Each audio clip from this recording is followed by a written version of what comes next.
अस्सलाम वालेकुम। दुरूद शरीफ पढ़ लें।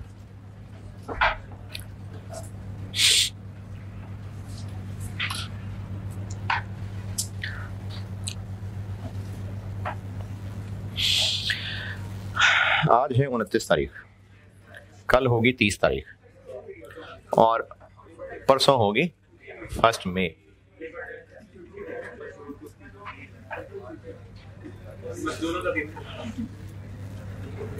तो ये जो खुश चेहरे नजर आ रहे हैं, मेरा दिल बहुत दुखी है। ये जो पुररौनक चेहरे नजर आ रहे हैं, पता नहीं होंगे नहीं होंगे। यार आपने देखा ही क्या है दुनिया में अभी।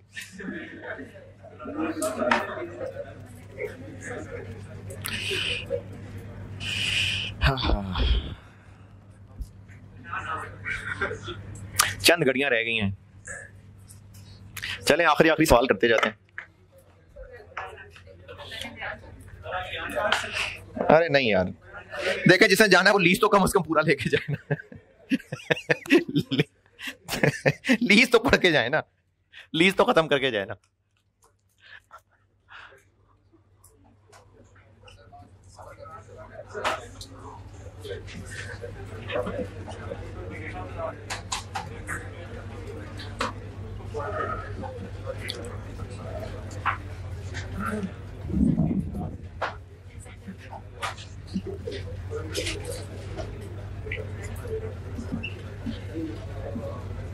अच्छा, ये सारा ना हम सीख चुके हैं, तो ये सब वही मेहनत है अपनी जगह पर। बल्कि इनफैक्ट 2 काम तो कल कर भी लिए थे, ये बीपीओ और ये रेंट हॉलिडे तो कल भी लिया था।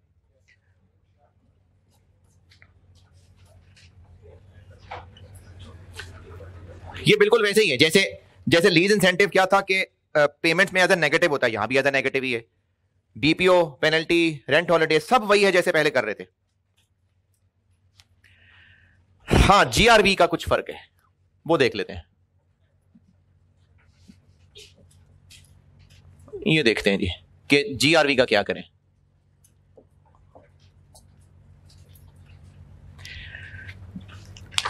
अगर लेसी ने गारंटी की हुई है तो लीज पेमेंट्स की डेफिनेशन में क्या शामिल किया था हमने? प्लस। अरे क्या दिमाग काम करना छोड़ गया? अभी तो हैं 2 दिन।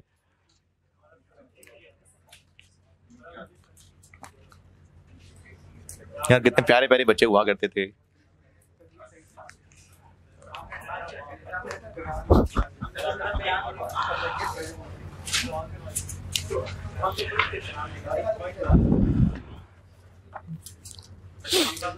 लीज पेमेंट्स में क्या शामिल किया है? प्लस। जीआरवी है, जीआरवी, यूजीआरवी। हाँ जी, amount expected to be payable by lessee, वो ऐड किया था। तो जब लेसी गारंटी करेगा तो लीज पेमेंट में जीआरवी नहीं शामिल है, जितनी उसको उम्मीद है पैसे देने पड़ेंगे वो शामिल है। तो एक तो ये ख्याल रखिएगा कि वो जो भी बात वो लिखी हुई थी, अमाउंट एक्सपेक्टेड टू बी, ये काफी है, इज अ पार्ट। वो जो लीज पेमेंट्स में मैंने समझाया था तब एक पूरी लाइन लिखी थी, amount expected to be payable by lessee under residual value guarantee, ये मैंने वो वाली बात की है। तो वो चूंकि लीज पेमेंट का हिस्सा है,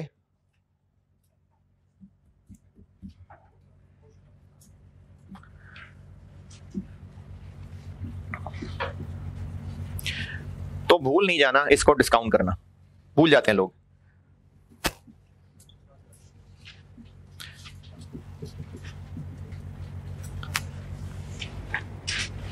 इनिशियल मेजरमेंट के लिए इसकी डिस्काउंटिंग नहीं भूल जानी, ये भी डिस्काउंट होना है। तो amount expected to be payable lease payments का हिस्सा है चूंकि, तो इसलिए इसको भी डिस्काउंट करना है, ये भूल जाते हैं लोग। अच्छा, इसी तरह से जब लेसर पढ़ाया था तो जीआरवी, यूजीआरवी, आखिर में लीज कैजुअल में कितना बैलेंस बच जाता है? लेसर में, लीज कैजुअल में आखिर में पूरी आरवी, पूरी टोटल आरवी बचती है। लेसी के सवाल में अभी कराता हूं सवाल, इसमें यही अमाउंट बच जाएगी।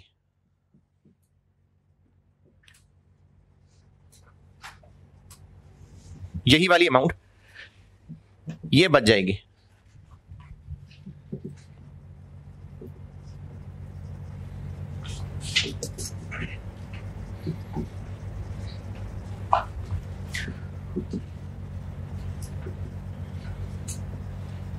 लीज टर्म के एंड पे लीज स्केड्यूल में जो आखिरी क्लोजिंग बैलेंस होगा वो यही वाली चीज बच जाएगी। क्यों, कैसे, क्या करेंगे वो भी सवाल में सिखाता हूं, और इसके डिस्क्लोजर बताता हूं, अभी बताए नहीं है, लेकिन इसमें भी मैच्योरिटी एनालिसिस होता है। और जिस तरह लेसर में कर रहे थे कि मैच्योरिटी एनालिसिस में आखिर में जीआरवी ऐड किया था, तो इसमें भी यही वाली amount expected to be is added. Maturity analysis lessee में भी बनेगा और इसमें भी आखिरी लाइन में जाके ऐड कर देंगे।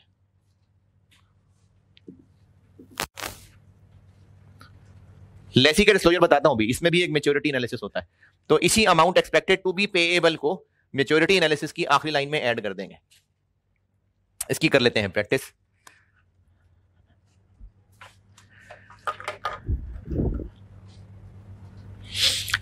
लिखें सवाल।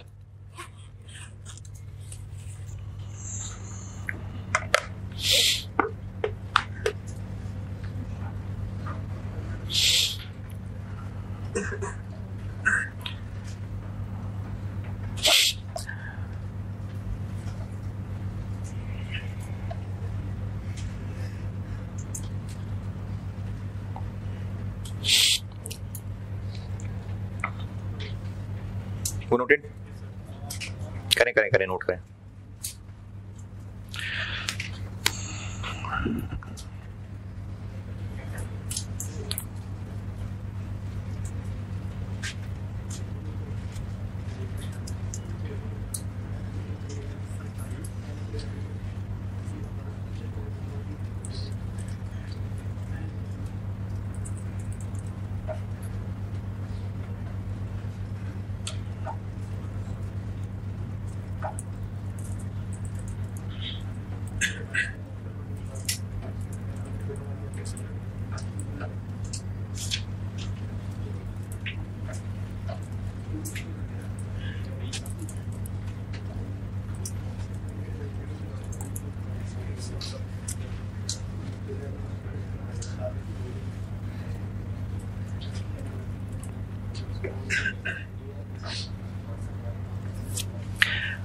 कितना साल लगेगा, लिख लिया।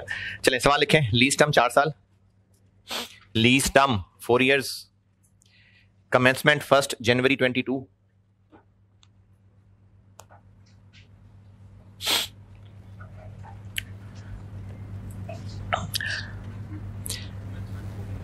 Commencement 1 January 22, lease rental 75,000 payable at end of every year, 75,000 payable at end of every year।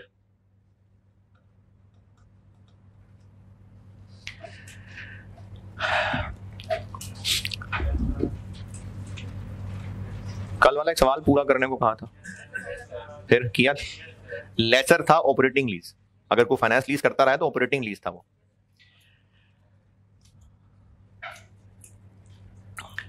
एक सवाल जाते जाते और होमवर्क दे दूंगा। एक सवाल आखिरी सवाल आज कल में ही कर लेना, ताकि कोई बोझ ना महसूस हो मंडे को करते हुए, हैं? नहीं फिर लीज खत्म ना, फिर आप जब मंगल को आएंगे वापस तो अगला चैप्टर ही शुरू कराऊंगा, जब बचा के वापस। हाँ मंगल ना, मंडे छुट्टी है।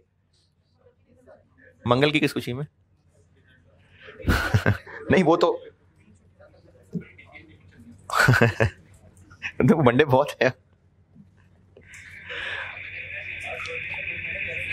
पता नहीं क्या बता रहा था। हाँ एक होमवर्क और दे रहा हूं, वो एक होमवर्क कर देंगे तो मेहरबानी है, अल्लाह कर जो होमवर्क करे वो पास हो जाए। स्प्रिंग 2022 अटेम्प्ट का सवाल है। स्प्रिंग 2022 ये होगा पता नहीं किस नाम से, ओएल है शायद, ओएल स्प्रिंग 22 ओएल के नाम से है। लेसी का सवाल है, अच्छी कैलकुलेशन है। और इसमें फिर ये किया था पब्लिक डिमांड पे लास्ट टाइम मैंने, कि अपने फॉर्मेट पे सोल्यूशन बना दिया था। फिगर्स तो वही आई कैप वाली हैं, लेकिन अपने फॉर्मेट पे बना दिया था, तो वो फिर आपसे रात को ग्रुप में भी शेयर हुआ होगा कि नहीं हुआ? रात को एक ग्रुप में सवाल शेयर किया है, स्प्रिंग 22 क्वेश्चन 9। हाँ, तो ये अपने फॉर्मेट पे बना के किया था, तो ये ग्रुप में शेयर किया है, और ये ऑनलाइन वालों के लिए मैंने आपके कोर्स में रखा हुआ है, तो कर देंगे तो मेहरबानी है। अच्छी कैलकुलेशन है, अच्छा सवाल है। Income statement, balance sheet, disclosure, सारे कंपैरेटिव फिगर्स भी, और 12 नंबर शायद है, 12 13 पता नहीं टोटल नहीं, वो part A 12 number. Balance sheet, income statement, disclosures including comparative figures 12 number. लेकिन अच्छी कैलकुलेशन है, ये सवाल करना है जरूर है, करिएगा यार है। क्या बता रहा था? लीज रेंटल बता दिया। Lease rental 75,000 payable at end of year. IDC paid by lessee, IDC paid by lessee 4,000 4,000। Useful life of similar assets, useful life of similar assets 6 साल 6 years।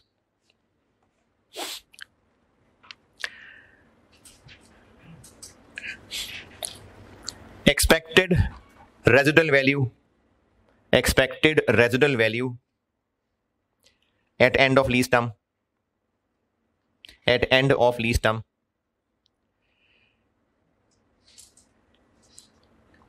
30,000 30,000।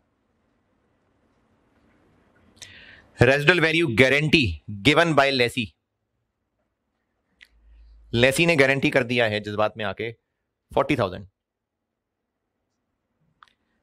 लेसी ने गारंटी किया है 40,000।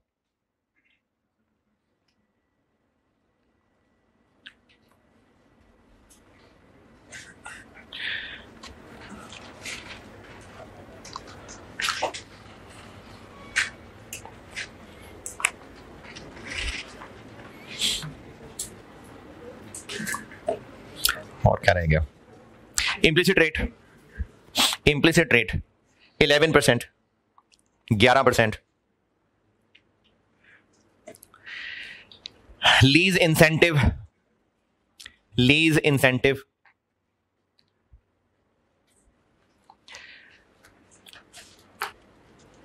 Recoverable from lessor at end of first year.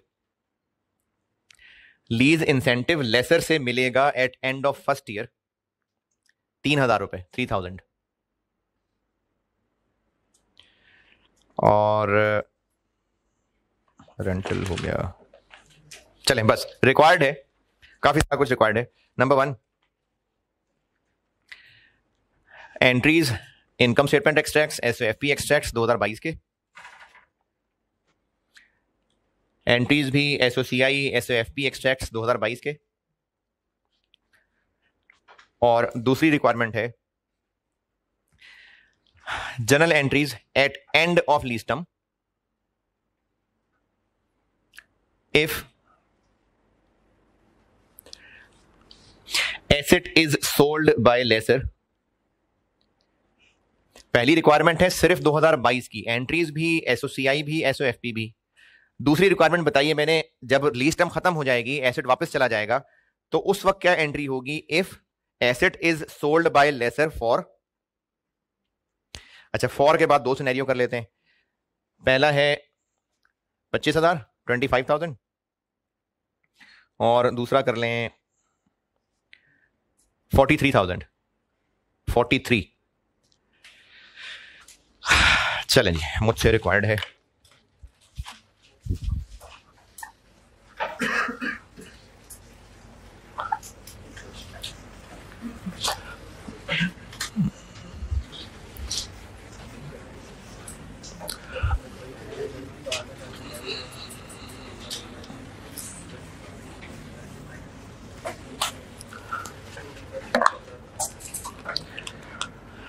First January 22, right of use debit,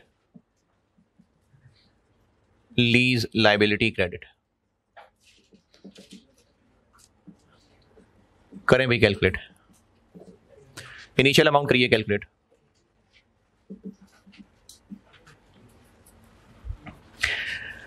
पहली entry की amount करें calculate.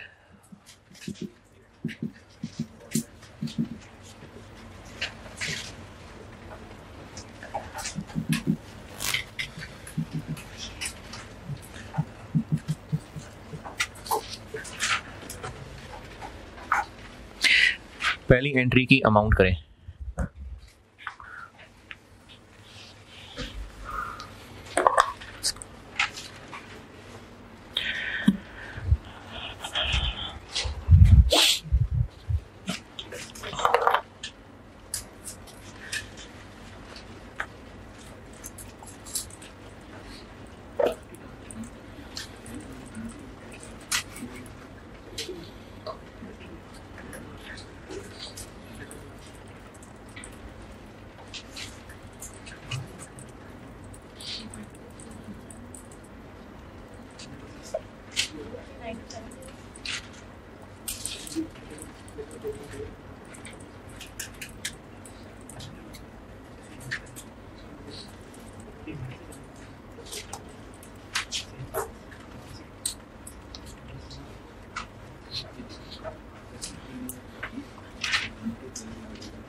हाँ भाई 236 हाँ हाँ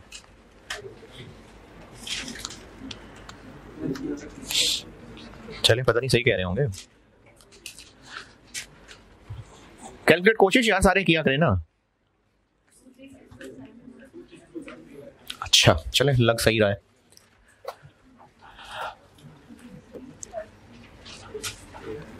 रेंटल्स चले खैर अलग अलग ही बता दें।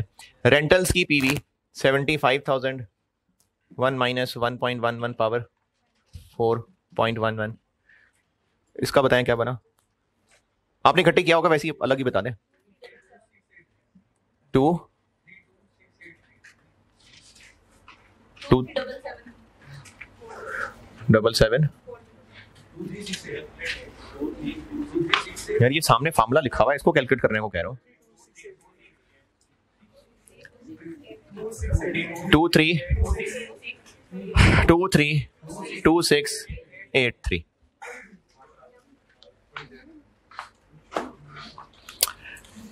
लीज इंसेंटिव कितना 3000 और साल बाद मिलेगा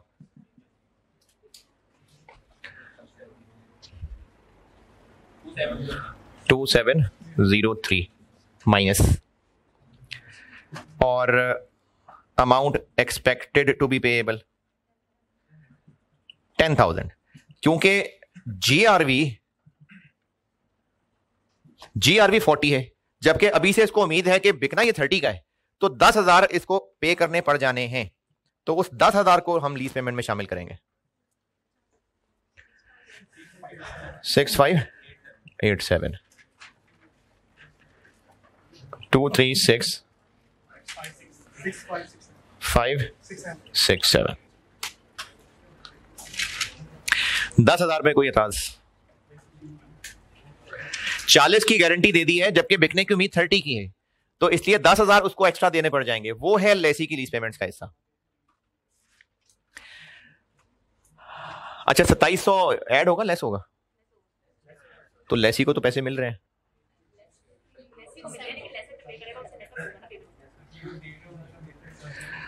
लेसर में हम लेस कर रहे थे क्योंकि लेसर पैसे दे रहा था, तो इसको तो पैसे मिल रहे हैं। ये ना सिर्फ एक शैतान का वसवसा है कि इसको पैसे मिल रहे हैं, ये ऐड होने चाहिए। बात ये है कि इसकी डायरेक्शन अपोजिट है।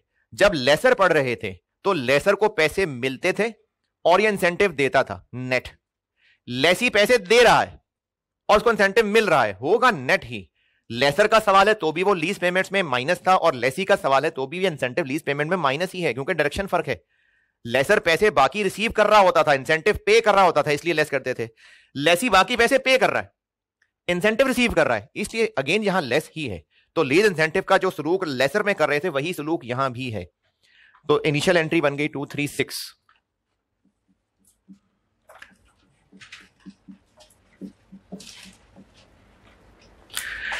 आईडीसी पे होगा right of use debit.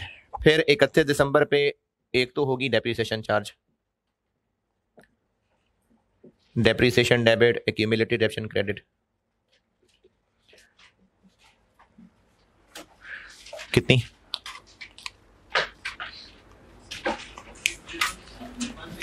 60। Cost कितनी? 240। तो 240567 डिवाइडेड बाय 6 या 4?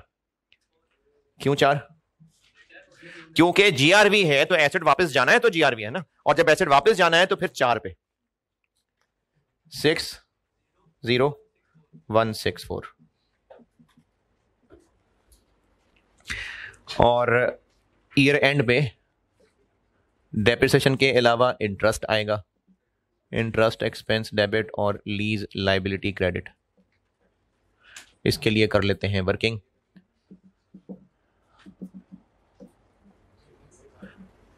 और 31 दिसंबर पे पेमेंट हो जाएगी lease liability debit, cash credit. कितनी? अमाउंट गलत है?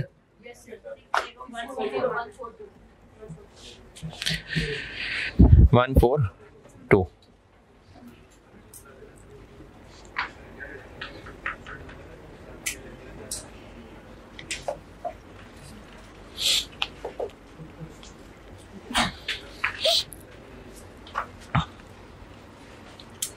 अच्छा ऐसे ही बता रहा हूँ, एमी बस एमी शेयर कर रहा हूँ।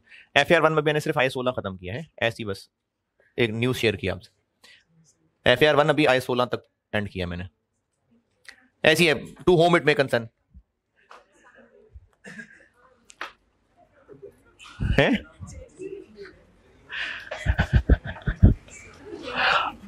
नहीं चेंज कोई नहीं आया। पेमेंट कितनी?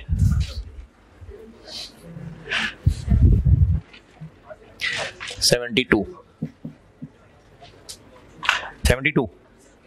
क्यों? वो इंसेंटिव को उसमें से नेट करते हैं ना, तो साल बाद इंसेंटिव भी होना है, तो ये नेट 72 हो जाएगा। तो ये हो गया रेंटल नेट ऑफ इंसेंटिव। ये हो गई एंट्रीज। और स्केड्यूल के लिए बना लेते हैं वर्किंग डेट, ओपनिंग बैलेंस, जगह कम है।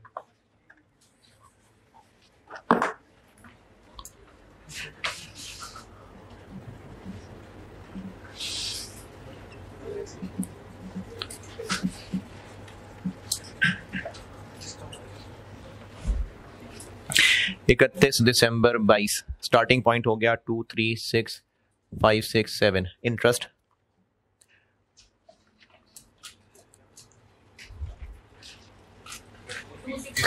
26022। पेमेंट 72 190589। 31 दिसंबर 23। अच्छा इस सवाल में तो एक लाइन ही 2 लाइनें काफी हैं, लेकिन मैं आपको सिर्फ वो 10,000 वाली बात समझाने के लिए 4 लाइनें बना रहा हूं।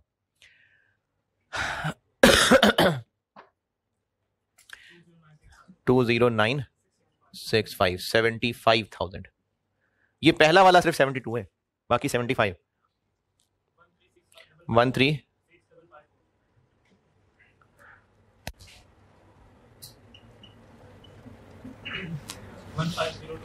15021।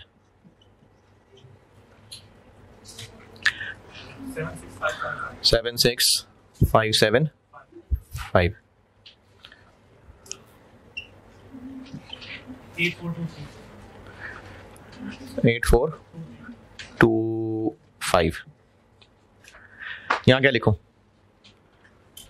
75 ही लिखेंगे, इधर 10 बच जाएगा ना, ना पूरा 10 बचेगा,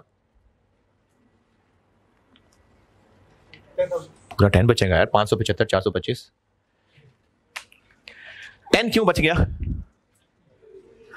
क्योंकि हमने इस इनिशियल अमाउंट के अंदर 10,000 की पीवी भी तो रखी थी, तो उसने बचना ही था एंड पे। तो इंटरेस्ट एक्सपेंस आ जाएगा 26,022 और एक्सट्रैक्ट्स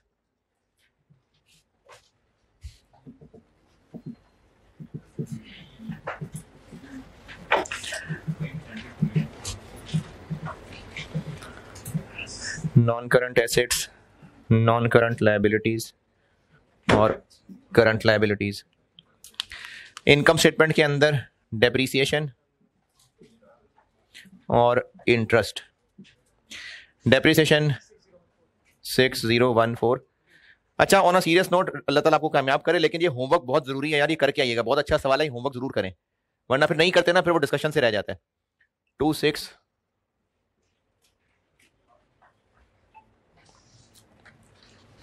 नॉन करंट एसेट्स में राइट ऑफ यूज एसेट आ जाएगा 240567, डेप्रिशिएट हो चुका 60142 बाकी रह गया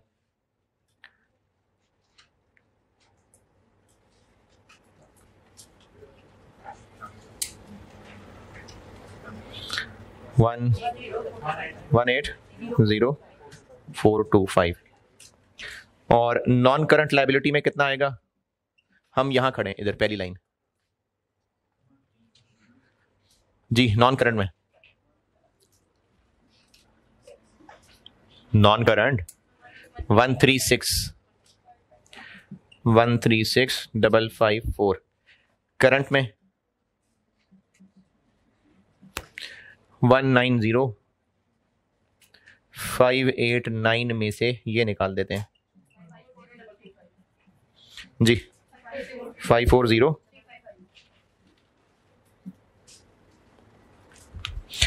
ये हो गए 2022 की एंट्रीज और 2022 के इनकम स्टेटमेंट बैलेंस शीट के एक्सट्रैक्ट्स हैं। तो कैलकुलेट कर लें, यहां खड़े हम, तो ये नॉन करंट और इन दोनों का डिफरेंस करंट।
जल्दी जल्दी लिखें, बहुत सारा कुछ रहता है अभी।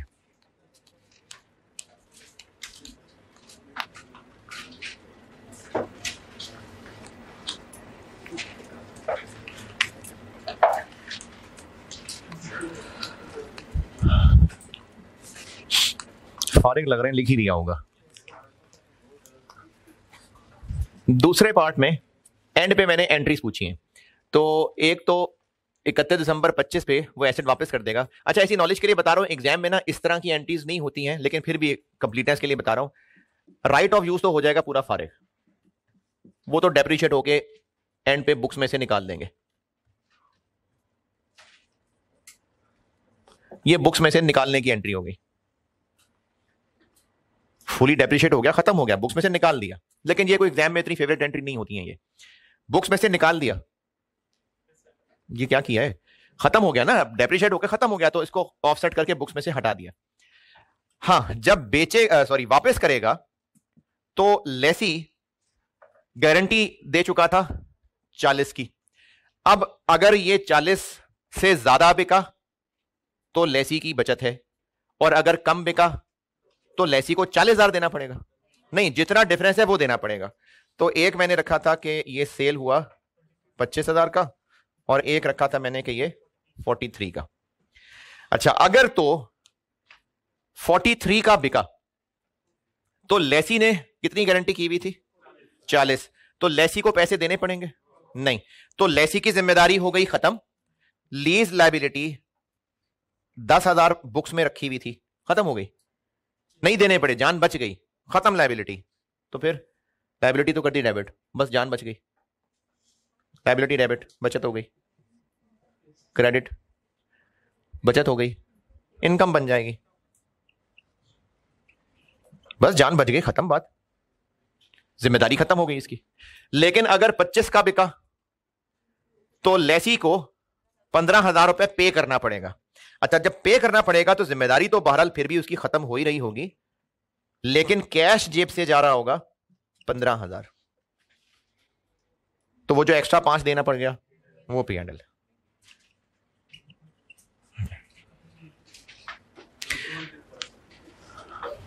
ये एसेट जब बेचते हैं तो क्या एंट्री करते हैं,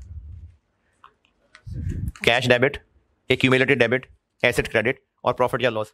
तो एक्यूमुलेटेड डेबिट और एसेट क्रेडिट क्यों कर रहे होते हैं, बुक्स में से निकाल रहे होते हैं। तो बस अब खत्म हो गया, सब बुक्स में से निकाल रहे हैं इन दोनों को, तो आपस में खत्म हो गए। ये पूरा पूरा डेप्रिशिएट हो गया होगा ना 4 साल में, तो उसको बुक्स में से निकाल लिया, और जब एसेट वापस कर दिया तो जो जिम्मेदारी थी वो खत्म हो गई, यहां से जान बच के जिम्मेदारी खत्म हो गई, और यहां पैसे दे के जिम्मेदारी खत्म हुई। तो अगर जान बच गई तो इनकम बन गई, और अगर पैसे ज्यादा देने पड़ गए तो एक्सपेंस बन गया। नहीं, लेसी ने डेप्रिसिएशन कितने अरसे पे चार्ज किए, 4 पे किए, तो हो गया ना डेप्रिशिएट। क्या लेसी की बुक्स में एसेट क्यों बन जाएगा, कहां है बार्गेन परचेज ऑप्शन इस सवाल में, इस सवाल में किधर है बार्गेन परचेज ऑप्शन, वो तो कल वाले सवाल में थी, तो कल मैंने बनाया था पीपी। अब इस सवाल में लेसी ने गारंटी दी हुई है कि इतने का बिकेगा ही बिकेगा, तो वो एसेट वापस कर रहा है तो गारंटी दी है ना। इस सवाल में नहीं है ना बार्गेन परचेज ऑप्शन, इसमें तो एसेट वापस कर रहा है वो, तो जब वापस कर रहा है तो लेसर मार्केट में जाके एसेट बेच रहा है। अगर महंगा बिक गया तो लेसी की जान बच गई, और अगर सस्ता बिका तो लेसी को पैसे पूरे करके देने पड़ेंगे। इन एनी केस लायबिलिटी खत्म हो जाएगी। लेसी के डिस्क्लोजर्स,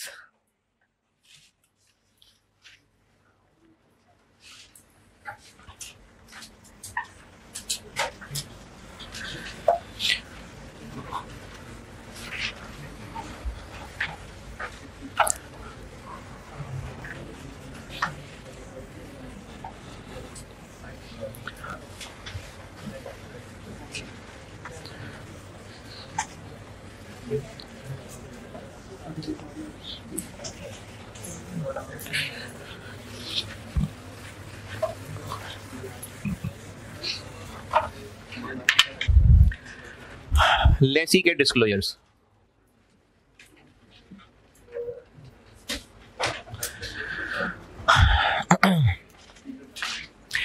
अच्छा, लेसर फाइनेंस लीज में उसकी बुक्स में बस रिसीवेबल ही था, तो इसलिए नेट इन्वेस्टमेंट इन लीज का ही नोट था।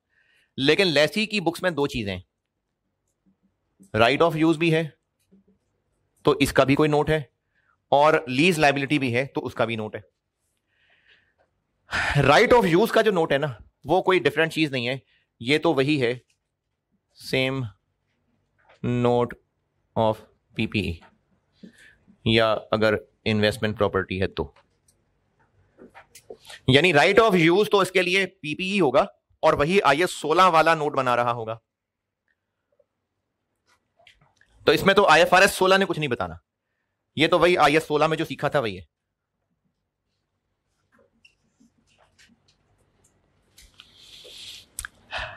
अगर एसेट लीज पे लेके यूज कर रहा है तो वो पीपीई है, और अगर वो बिल्डिंग किराए पे लेके आगे किराए पे दे रहा है तो वो इन्वेस्टमेंट प्रॉपर्टी है। लेकिन इसका नोट वही होगा जो IS 1640 ने बताया है। IFRS 16 ने कुछ एक्स्ट्रा नोट नहीं बताया, लेकिन लीज लायबिलिटी इसका नोट तो IFRS 16 ही सिखाएगा।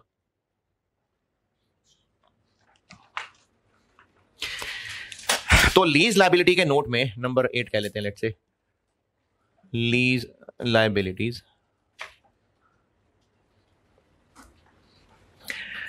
अच्छा, एक तो IS में ना एक लिस्ट लिखी हुई है और कहा हुआ है IS ने कि ये information in a tabular format disclose करनी है।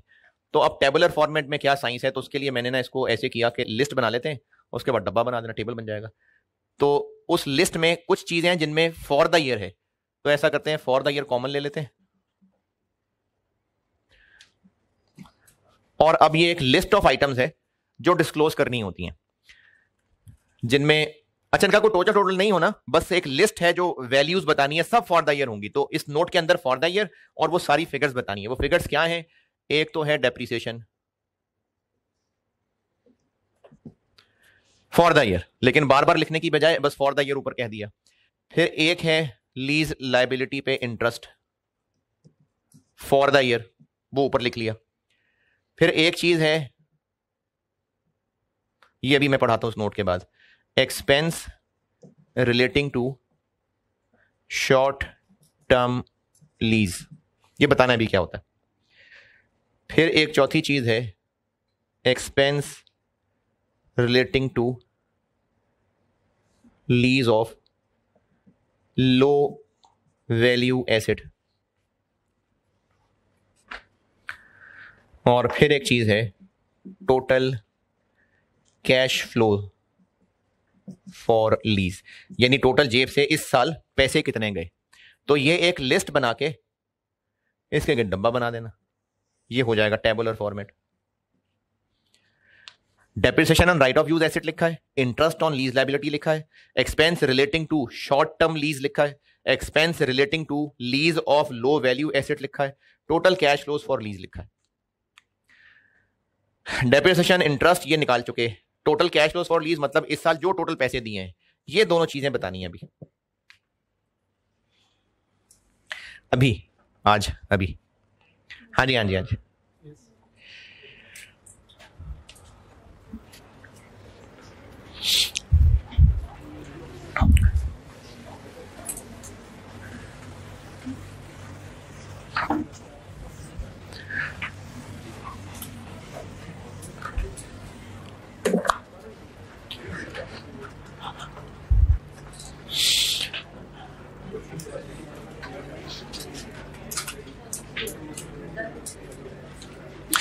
उसी नोट में आगे चल रहा हूं, वहीं से आगे चल रहा हूं। एक चीज दो चीजें और बतानी होती हैं, वो दोनों चूंकि राइट ऑफ यूज से रिलेटेड हैं, तो मैं उनको एक अलग डब्बे में लिख देता हूं। एक चीज बतानी होती है कि इस साल मजीद कितना एसेट डेबिट हुआ,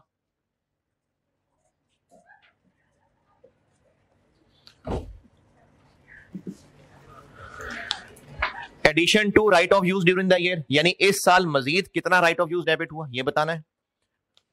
और एक चीज बतानी है carrying amount of right of use asset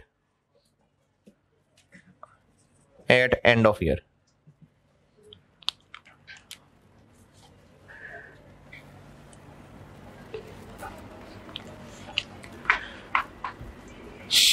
अब ये सारी चीजें कैलकुलेट हम कर चुके हैं मुख्तलिफ सवालों के अंदर, बस वो इस तरह प्रेजेंट करना है अगर सवाल में नोट मांगा गया तो। और लीज लायबिलिटी के नोट में लास्ट चीज बनती है मैच्योरिटी एनालिसिस, और ये बिल्कुल वैसे ही जैसे लेसर में किया था, टोटल लीज पेमेंट्स ईयर 1, बिल्कुल भाई जैसे लेसर में बनाते थे, year 1, year 2, year 3, year 4, year 5, more than 5 years.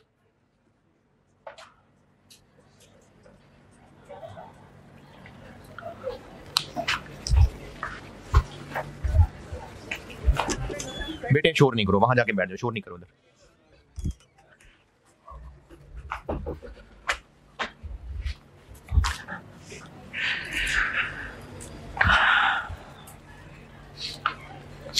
तो ये मैच्योरिटी एनालिसिस बिल्कुल लेसर जैसा ही है। अच्छा, इसमें आईएएस में ये नहीं कहा हुआ, यानी आईएएस में लेसर के लिए तो लिखा हुआ है मैच्योरिटी एनालिसिस ईयर 1 2 3 4 5 और मोर देन 5। लेसी में कहा बस जैसे मुनासिब लगे कर लो, तो ठीक है, लेसर जैसा ही कर लेते हैं। तो लीज लायबिलिटी का नोट है ये फिगर्स तो ऑलरेडी कैलकुलेट करनी सीख ली हुई है, बस इसको ऐसे लिख के प्रेजेंट करना है। एक ये टेबल, एक ये, और एक ये मैच्योरिटी एनालिसिस। अच्छा, इसको नोट करने के बाद अपने लिए गाइडेंस लिख लें कि सवाल में अगर आपसे नोट या डिस्क्लोजर मांगा है और ये लिखा है कि एज पर आईएफआरएस 16, तो बस फिर वो सिर्फ ये वाला मांग रहे हैं। लेकिन अगर कहा है डिस्क्लोजर्स बना दे, बस आईएफआरएस 16 नहीं कहा, तो फिर दोनों मांग रहे हैं। दोबारा, ये जो नोट है ना, ये आईएफआरएस 16 नहीं बता रहा, ये तो हमें इतना पता है कि पीपी है, चूंकि तो नोट पीपी वाला बनना है। तो अगर सवाल में डिस्क्लोजर मांगा है और साथ ये कह देते हैं कि एज पर या इन अकॉर्डेंस विद आईएफआरएस 16, तो वो तो सिर्फ ये वाला है। लेकिन अगर आईएफआरएस 16 की शर्त नहीं लगाई, बस कहा है डिस्क्लोजर्स बना दें, तो फिर ये भी है और ये भी है। ये कौन सा? वो एसिड स्केड्यूल होता था एक।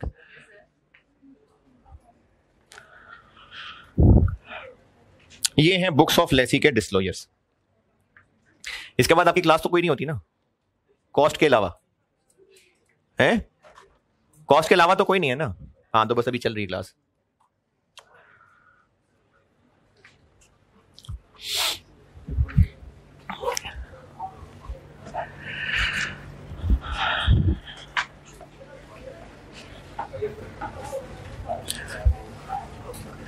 स्प्रिंग 22 वाला सवाल जरूर करना भाई, खुदा के लिए जरूर करना वो सवाल बहुत अच्छा है, जरूर करें।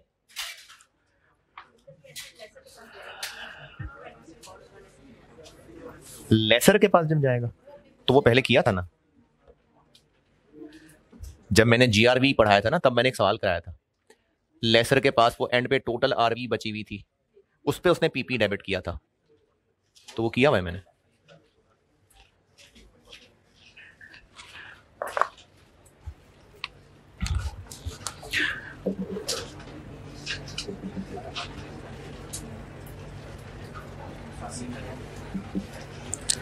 ये बुक्स ऑफ लेसी में लास्ट चीज है, बस आईएफआरएस 16 लास्ट चीज है, छोटी सी चीज है।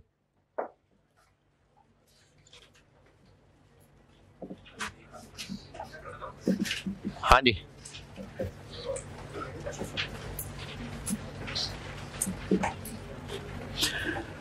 शॉर्ट टर्म लीज और सस्ते एसेट्स की लीज, लो value asset. Short term lease और सस्ते एसेट की लीज, इसके लिए एक्सेप्शनल अकाउंटिंग, यानी आईएएस ने इसके लिए अकाउंटिंग बताई है कि आप ये फॉलो कर लें और जो पहले 2 दिन से कर रहे हैं वो रहने दें। किन के लिए? शॉर्ट टर्म लीज हुई या सस्ते एसेट की लीज हुई। तो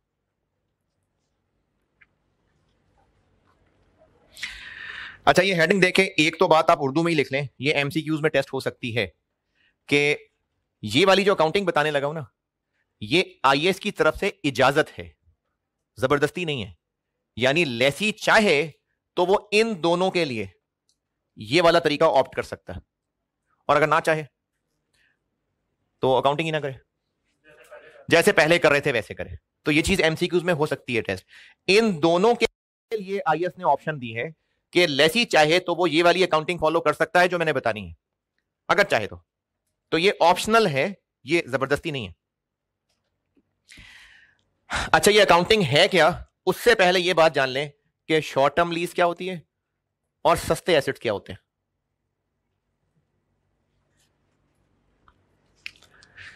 शॉर्ट टर्म लीज होती है अ lease that has a lease term of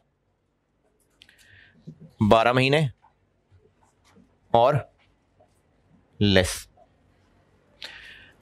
यानी मैक्सिमम 1 साल तक की लीज, ये शॉर्ट टर्म लीज है। सवाल में कैसे पता चलेगा कि शॉर्ट टर्म लीज है? लीज टर्म से पता चल जाएगा। तो जो 1 साल या उससे कम की लीज है वो शॉर्ट टर्म लीज है। और ये बात भी एमसीक्यूज में हो सकती है, जो एक जुमला लिख रहा हूं, it can not contain purchase option. यानी शॉर्ट टर्म लीज वो है जो 1 साल की कम की है और परचेज ऑप्शन नहीं हो सकती उसमें। अगर परचेज ऑप्शन हुई तो फिर वो शॉर्ट टर्म लीज नहीं है। तो ये चीजें टेक्निकल हैं, ये एमसीक्यूज में हो सकती हैं टेस्ट। तो शॉर्ट टर्म लीज होती है जो छोटी लीज है। Lease for low value assets क्या होगा? लो वैल्यू एसेट्स की लीज। और लो वैल्यू एसेट क्या है वो मैं बताने लगा हूं।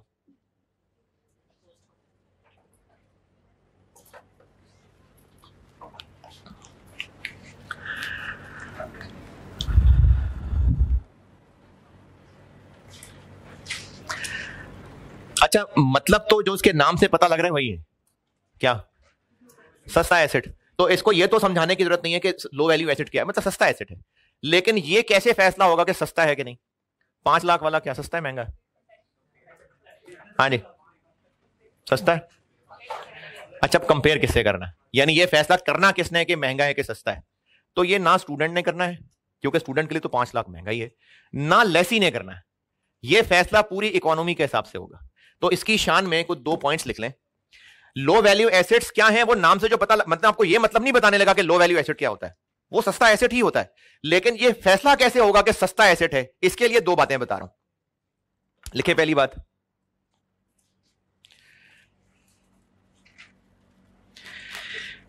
the assessment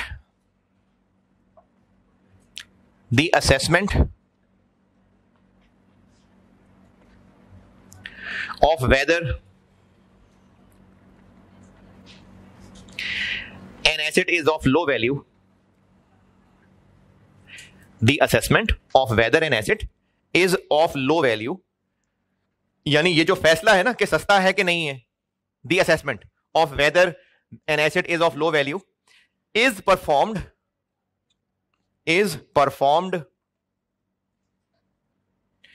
on absolute basis, absolute, वो absolutely not वाला, absolute, on absolute basis, and it is not affected by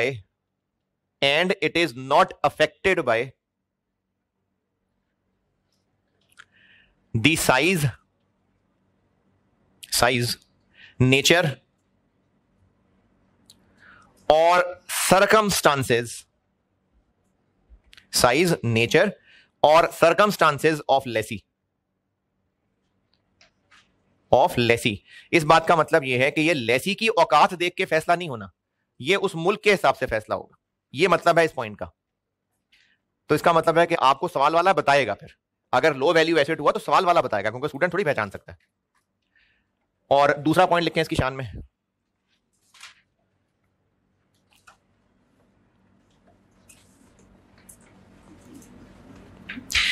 the assessment is made, कौन सी असेसमेंट, क्या बात हो रही है? यह फैसला करना कि सस्ता है कि नहीं, the assessment is made based on the value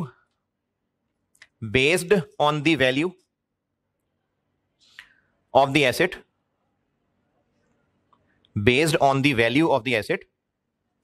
when it is new, नया, regardless of the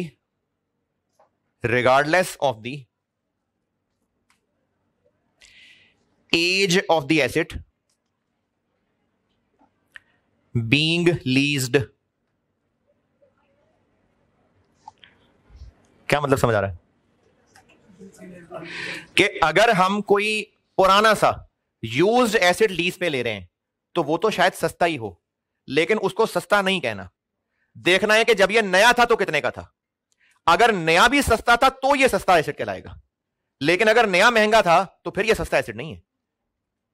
जिस एसेट को लिया जा रहा है लीज पे, अगर वो बहुत पुराना है तो उसकी हैसियत देख के नहीं फैसला होना कि महंगा है कि सस्ता है। वो नया था तो क्या था, अगर नया था तो सस्ता था, फिर ये सस्ता एसेट है। अगर नए होते सस्ता नहीं था तो फिर ये नहीं है सस्ता एसेट। अब करना क्या है, यानी अकाउंटिंग क्या है?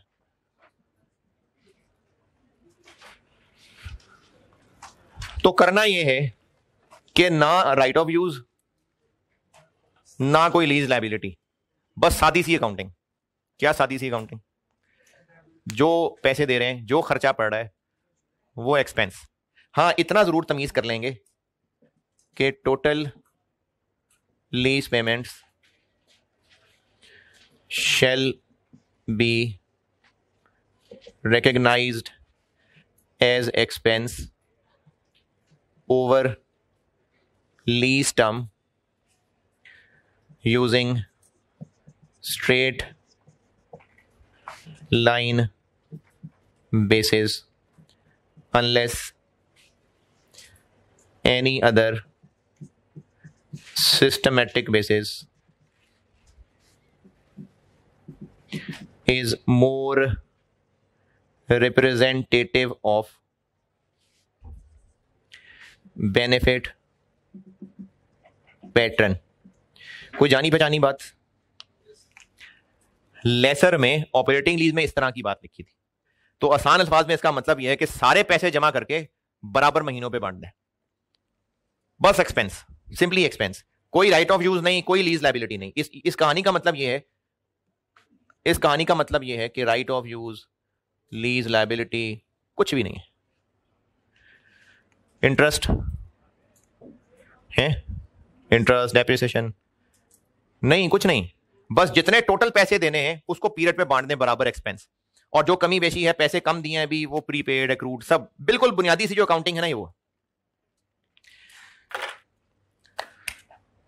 अब जो तो बच बचा के वापस आ जाएंगे, तो इसका एक इखलाकन एक सवाल मैं आपको प्रैक्टिस के लिए ना अभी नहीं देता, वो आपको एक सवाल सोल्यूशन सब अगली क्लास में दे दूंगा। एक C5 लेवल की एक बात है एहतियातन, वो भी मैं एक पेज दे दूंगा। अदरवाइज ये खत्म हो गया IAS। और जो होमवर्क स्प्रिंग 22 दिया है वो कर लें। अच्छा, दुआ के हवाले से एक बात सुन लें। कुछ बच्चे ना मायूस होते हैं बहुत ज्यादा, और मायूस होकर ना वो बड़ी खतरनाक बातें शुरू कर देते हैं। और एक तो आपको हदीस के मफहूम बताता हूं। एक हदीस का मफहूम यह है कि अल्लाह ताला की जो जात है ना, हया, उस जात की एक सिफ्त है, यानी अल्लाह की एक सिफ्त है हया, अल्लाह हया वाले हैं।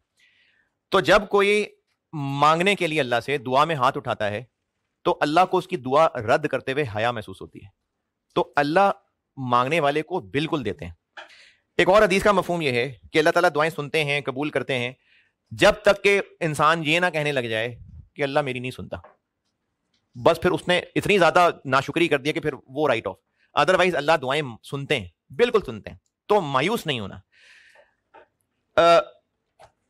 आपका काम है मेहनत करना, वो आपने की होगी, जैसी तैसी भी की होगी, कर ली, पेपर दे दिया। अब आपकी ख्वाहिश है, आपकी दुआ है क्या पास हो जाए, और आपको लगता है कि पास होंगे, फिर आगे फिर ये पूरा एक फ्यूचर प्लान किया होता है। और जब वो मनचाहा रिजल्ट मिल जाता है तो ठीक है, अच्छी बात है। नहीं मिलता है तो फिर ऐसे बिल्कुल मायूसी की तरफ गिर जाते हैं और अल्लाह मुझे पास ही नहीं करते और मैं तो बिल्कुल जिंदगी बेमकसद हो गई है। तो आप लोग पास हो जाएं तो भी गरूर की बात नहीं है कि तेरे भाई ने पेपर ही ऐसा किया था। आपका कोई कमाल नहीं था, आपका काम था सिर्फ मेहनत करना। क्योंकि हमारा ईमान यह है कि हमारा काम होता है करना, उस करने से जो रिजल्ट निकलता है वो हमारा काम नहीं है। क्योंकि अल्लाह ताला ने हमें सिर्फ करने का मुकल्लफ बनाया है, उसके नतीजे में जो होना है वो अल्लाह की तरफ से, और जो होता है वो अच्छे के लिए ही होता है। जो होता है ना वो अल्लाह की तरफ से होता बेस्ट ही। बजाहिर हमें नुकसान नजर आ रहा होता है लेकिन होता वो बेस्ट है, और उससे अल्टीमेटली फायदा ही होता है। आपको जिंदगी में जितनी भी आपकी 19, 20, 22 साल जिंदगी गुजरी है, अगर आप ऐसे देखेंगे, गौर करेंगे, तो शायद कहीं ना कहीं जिंदगी में ऐसे मौके आए थे जो आपको लगता था कि क्या हो गया आपके साथ, लेकिन कुछ अरसे के बाद रियलाइज हुआ होगा, और शायद कुछ अभी नहीं भी हुआ होगा, हो जाएगा बाद में, कि वो सही हुआ था। वो अब आके रियलाइज हुआ कि हाँ ये सही हुआ था। तो अल्लाह ताला ना दुआएं सुनते हैं, अल्लाह दुआएं कबूल करते हैं। हाँ, दुआ की कबूलियत मांगा हुआ मिल जाना नहीं है। यानी अगर मांगा हुआ मिल रहा है तो ये नहीं है कि दुआ कबूल हुई है, नहीं मिल रहा तो दुआ कबूल नहीं हुई, नहीं। दुआ की कबूलियत की 2-3 शक्लें हो सकती हैं। एक शक्ल ये हो सकती है कि जो मांग रहे हैं वो मिल जाए, अभी या बाद में, लेकिन मिलेगा तब जब बेस्ट होगा। दूसरा, कुछ और मिल जाए जो ज्यादा बेहतर था, अगेन पता नहीं आपको वो लग रहा है बेहतर कि नहीं बता, लेकिन है वो बेहतर। तीसरी चीज, अगर दुनिया में नहीं मिलेगा तो अल्लाह ताला राइट ऑफ चीजें नहीं करते, वो कैरेट फॉरवर्ड होगा और क्यामत के दिन वो ब्रॉड फॉरवर्ड आएगा और अल्लाह ताला तब कंपनसेट करेंगे। और तब जो होगा ना, तो इंसान ख्वाहिश करेगा कि काश मेरी दुनिया में कोई दुआ कबूल ना हुई होती, क्योंकि जो आखिरत में उसका ब्रॉड फॉरवर्ड का रिजल्ट मिलना है वो पता ही तब चलेगा। तो इसलिए दुआएं मांगना जो है ना वो छोड़ना नहीं है, और रिजल्ट जो भी हो तकब्बुर नहीं करना और मायूसी नहीं करनी, क्योंकि जब आप मायूसी करते हैं ना तो मायूसी आस्ता आस्ता कुफर की तरफ ले जाती है। आपका काम था मेहनत करना, आपने की होगी। अब अगर पास हो गए, नहीं अगर क्यों, अल्लाह करे पास हो जाए तो भी बहुत अच्छी बात है, और अगर कोई पेपर नहीं पास हो सका तो मायूसी नहीं फैलाना, क्योंकि मायूसी नेगेटिविटी भर देती है और शैतान को फिर मौका मिलता है वो और कॉन्सेप्ट खराब करता है। मायूसी नहीं करना। फेल अगर हो जाए कोई पेपर तो उसमें एंड आपका भला ही है। अब वो भला उस वक्त लग रहा है कि नहीं लग रहा पता नहीं, बहुत सारी मिसालें ऐसी हैं, फेलियर्स को बाद में पता चलता है कि उनके लिए बेहतर हुआ था, और होगा वही जो है आपके लिए बेहतर।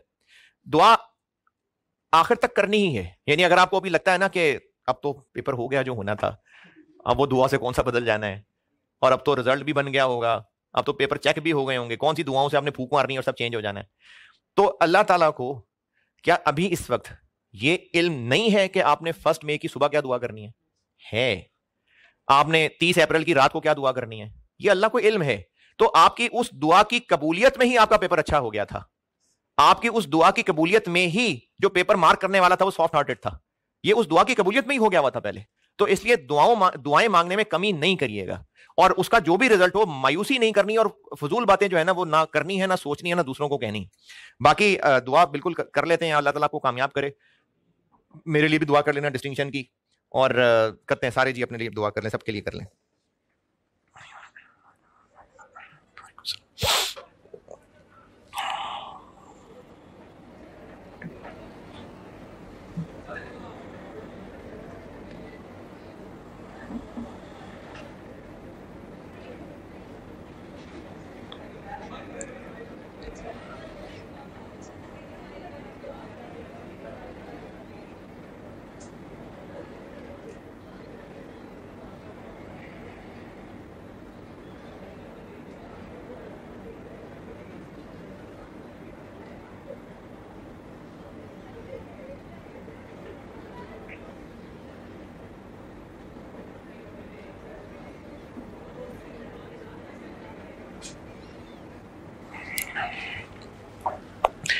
चलें जी, बचे कुछ लोगों से फिर मंगल को मुलाकात होगी। अल्लाह हाफ़िज़।